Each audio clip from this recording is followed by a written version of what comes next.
The tears, for Danny Simpson, started to flow in the changing room, as he said goodbye to the club he had called home for 5 years, the club he had helped make improbable history.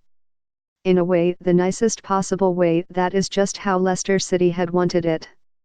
Leicester's executives had known, for some time, that Simpson would leave the club when his contract expired in May 2019, and they had known that they wanted to give him and his teammate Shinji Okazaki, whose contract was also expiring, the right sort of goodbye, one last act of gratitude for all they had done. Despite neither being a regular for much of the 2018-19 campaign, both were brought on as substitutes for the season's final game against Chelsea.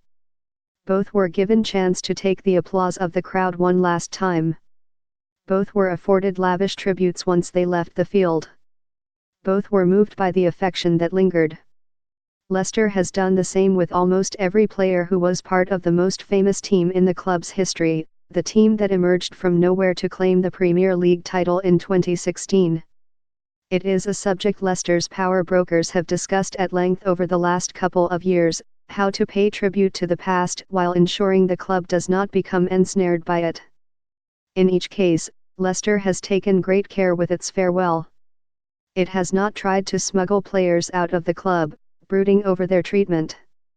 The club's owners, first Vijay Srivadana, the Thai benefactor who was killed in a helicopter crash at the club's stadium a year ago, and then his son, Ayawat, have thanked each player personally for his contributions. Many, like Simpson, have been given one final game at Leicester's King Power Stadium. More still have been offered a trinket of the club's affection, several have received a statuette of a fox, the club's emblem, cast in silver. Those who left when the club might have preferred that they stayed. N'Golo Kanté, Riyad Mahrez have not done so with any bad blood. Leicester's communications strategy, in those cases, centered on affection and thanks. But that treatment has not been limited to those players who were central to Leicester's miracle. The club has been conscious of the need to honor even those who were in the supporting cast. Leonardo Ulloa was a substitute, more often than not. Marcin Wasilewski was barely even that. They were both given the fondest of farewells, too. None of this, though, should be mistaken for sentimentality. 3 years since the proudest moment in the club's history, and only 2 after its maiden appearance in the Champions League quarter-finals, Leicester City is almost unrecognizable. It has wheeled through 3 managers since the departure of the man who delivered the title, Claudio Ranieri, and is on its 3rd head of player recruitment in 3 years. It has sold not only the likes of Kanté and Mahrez, but also Harry Maguire, brought in a year after the title was won, and now the most expensive defender in history. It has lost scouts and analysts to its rivals, all of them keen not only to strengthen themselves but to weaken an insurgent.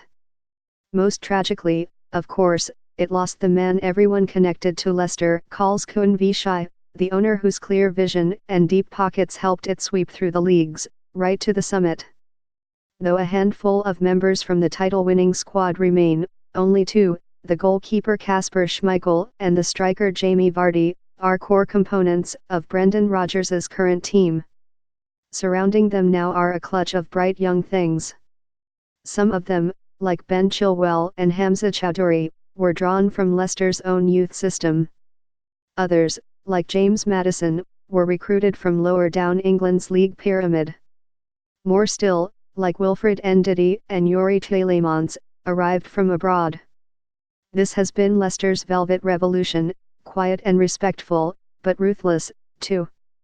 There was a time when it seemed Leicester might be weighed down by the memory of 2016, when loyalty to the players who had done the impossible appeared likely to hamstring the club. The squad's power was widely believed to have been a defining factor in Ranieri's demise, and in the appointment of Craig Shakespeare, Ranieri's assistant, as his successor. The failure of Claude Puel, who came next, to win over those players ultimately cost him his job, too, despite the reservations of ownership about the optics of another managerial change. Leicester, at times, seemed to be struggling to overcome its own success. Now, though, the club is in the rudest of health, with an ambitious, promising squad, a charismatic manager in Rodgers, and, in Vardy and Schmeichel, two unifying, experienced figures in the changing room, embodiments of the spirit of 2016. And crucially, all of it is coming together at a time when so many members of England's traditional Big Six are in a moment of uncertainty, trapped between generations. With Leicester third in the table ahead of Sunday's trip to Crystal Palace, a return to the Champions League seems feasible. Another title may be a step too far, but Leicester is dreaming, once again. It is building a new training facility, now that it has outgrown its current home, and the way Susan Wheeler, its chief executive, handled the sale of Maguire to Manchester United last summer made it clear it no longer believes it needs to be pushed around by its supposed betters.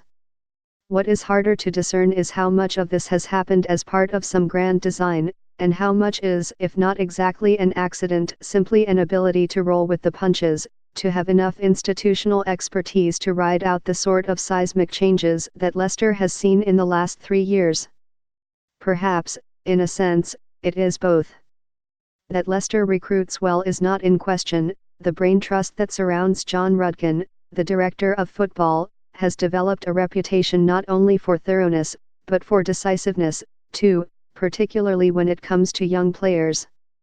Maddison, now something of a cause célèbre whenever the England national team squad is announced, is a case in point. Leicester scouted him for several months, as all teams would, but was then willing to take the plunge, and declare its interest, as others prevaricated. Maddison's final choice was Leicester or Southampton, for some time considered the gold standard for youth development. Both were prepared to offer him the playing time he craved. But he knew Chilwell and Choudhury from England's youth system, and that was enough to swing it for him. What he did not know is that he would be joining a club where the owners believe not only in giving youth an opportunity to shine, but are convinced that happy players are better players, a club where the mood in the changing room is still set by the veterans of 2016, a team where many members of the support staff have been in place for years, if not decades, and where, eventually, a manager with the self-confidence to empower his staff would arrive. To an extent, too, how Leicester got here is not as compelling a question as what happens now. What Leicester had in 2016 was a breathtaking, wondrous one-off achievement. Few, even inside the club, thought the miracle could be repeated. That team went straight to a destination. This latest incarnation is in the middle of a journey.